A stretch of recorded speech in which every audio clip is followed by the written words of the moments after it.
Mon Seigneur et mon Dieu, je crois fermement que tu es ici, que tu me vois et que tu m'entends. Je t'adore avec profonde révérence, et je te demande le pardon de mes péchés, et la grâce de faire avec profit ce moment de prière.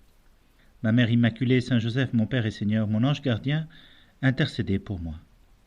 Viens, Seigneur Jésus. Le temps approche de Noël. C'est après-demain. C'est tout proche. Et aujourd'hui, nous écoutons un évangile étonnant qui peut nous aider au quotidien, surtout quand la contradiction s'approche de nos vies. La contradiction, l'épreuve, l'obstacle.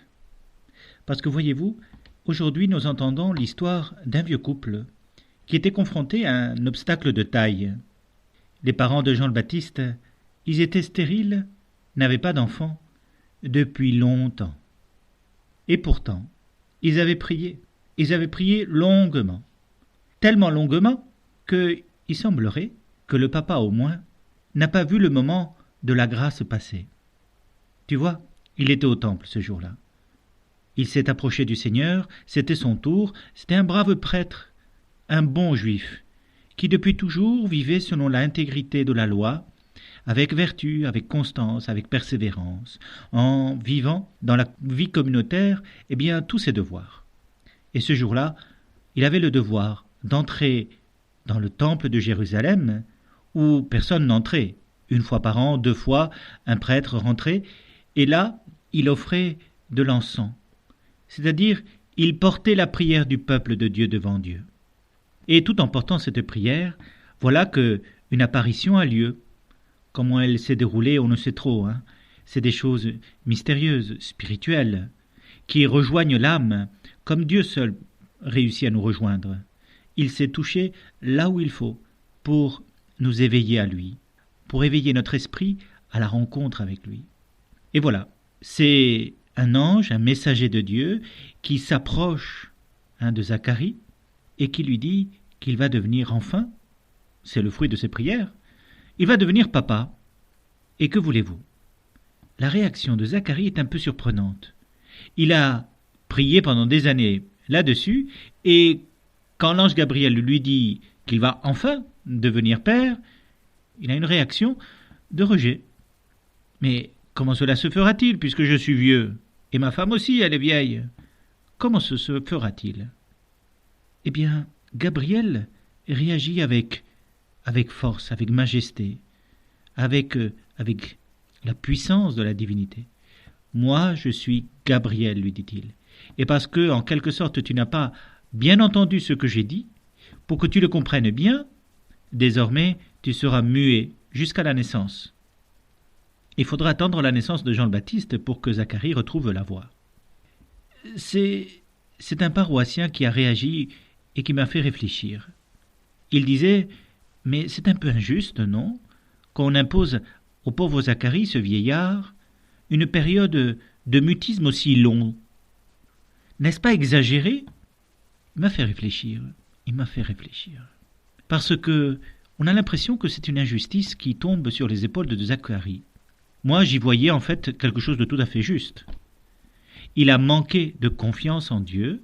Dieu lui montre que la puissance qu'il habite est bien plus grande que tous nos doutes, que pour Dieu, rien n'est impossible.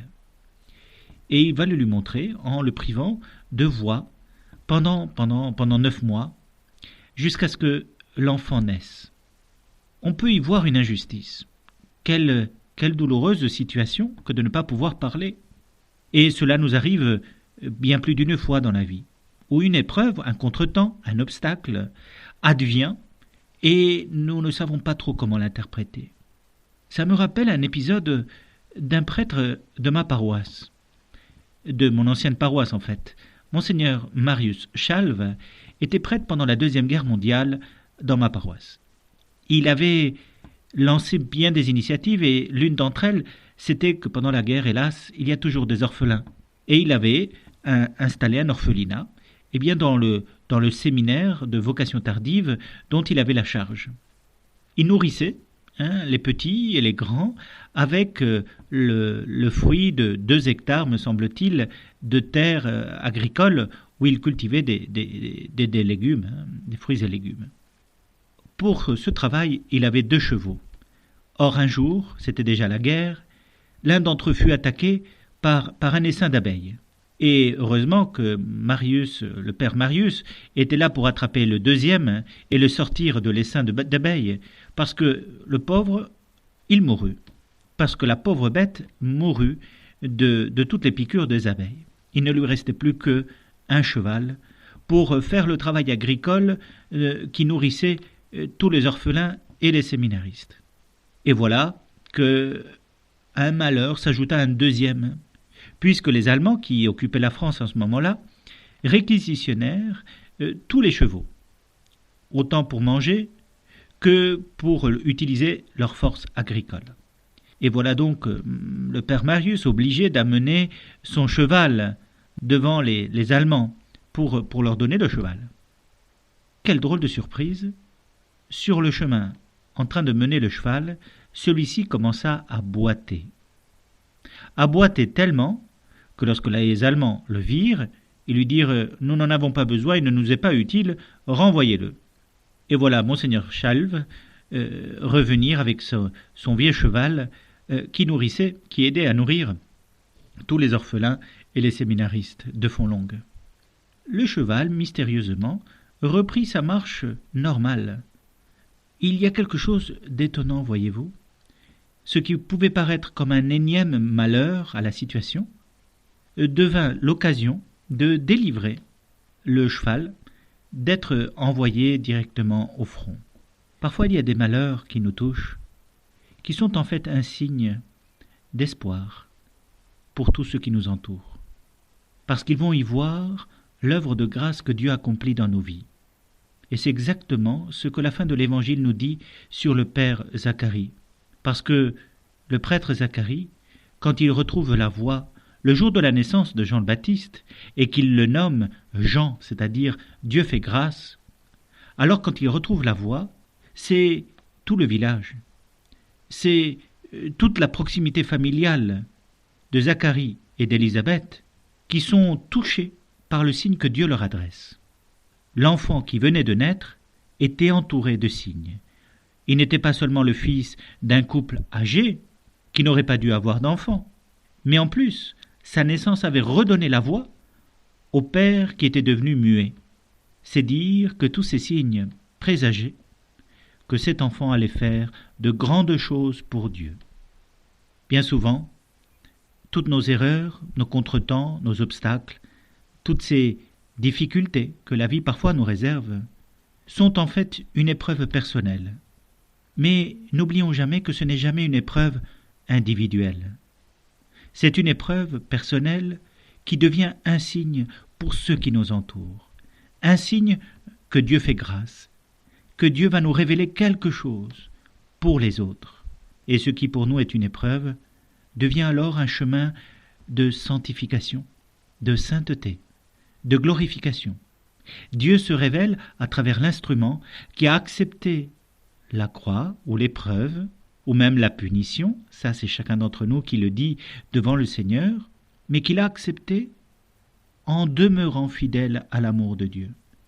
Et alors, l'épreuve devient signe de grâce, plein de renouveau autour de nous, plein de capacité à renouveler autour de nous la foi, l'espérance, l'amour des uns et des autres, comme pour Zacharie, Élisabeth et Jean le Baptiste. En cette veille de Noël, demandons au Seigneur, toi et moi, qu'il nous aide à porter les croix du quotidien en étant conscients qu'elles peuvent devenir des signes de grâce, d'élection, de rédemption pour tout ce qui nous entoure. Et permets-moi, Seigneur, de prier pour que tous ceux qui vivront ce Noël proche le vivent intensément pour s'approcher de toi dans le clair-obscur de l'étable de Bethléem et t'adorer, toi qui n'as pas hésité à te priver de toute ta divinité et de ta puissance pour venir nous rejoindre, te mettre à notre niveau et nous adresser la parole. Seigneur, sois béni. Je te remercie, mon Dieu, pour toutes les inspirations que tu m'as données pendant ce temps de prière. Ma Mère Immaculée, Saint Joseph, mon Père et Seigneur, mon ange gardien, intercédez pour moi.